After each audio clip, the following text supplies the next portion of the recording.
Welcome to Florist Review's online video technique that pairs with the monthly department in each magazine. I'm Talmadge McLaurin, publisher of Florist Review. May's featured technique shows a new twist in topiary design. This one is quick and easy to create, but it's interesting and it'll capture your customer's attention.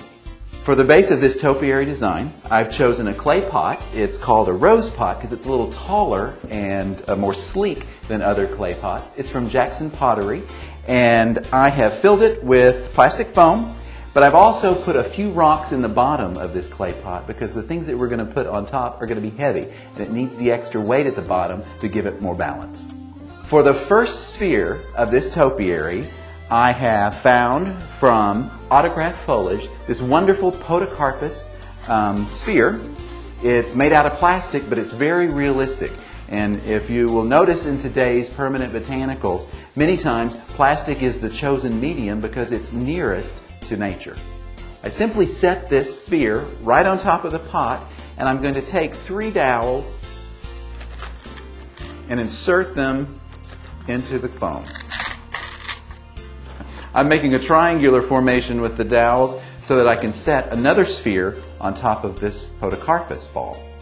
For the top sphere, I found these charming clay pots. They're also from Jackson Pottery, and I'm going to glue them with hot glue onto a foam sphere, and I'll just glue one right next to the other. You'll notice the glue strings just a little bit. That's because I am using it at a lower temperature. Lower temperatures in the hot glue will allow the clay pots to stick to the plastic foam without melting the plastic foam. Now that the plastic foam sphere is completely covered with the miniature clay pots, I'm going to take reindeer moss that's available from Verdissimo USA, and I'm just going to stuff it in between the pots. The moss is usually pretty soft, but if it's brittle, you can just wet it a little bit, spray a little water over it, and that softens it up. And I'm going to use a knife to kind of tuck them in. And that'll give your clay pot sphere a finished look.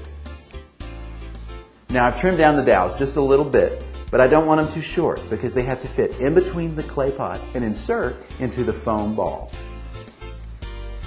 Finding a spot for each one. And voila, an instant topiary. For a final touch, I have some ribbon from Berwick Offray. I'm going to wrap it around the base pot. I'm going to tie it into a simple shoestring bow. And when the bow is complete, I'll secure it with a corsage pin.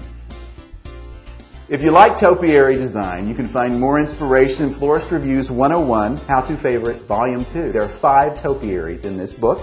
Also, in Florist Review's Silk and Dry Designs, there are over 15 designs there to inspire you and to fascinate your customers. Thank you for watching, and we'll see you next month.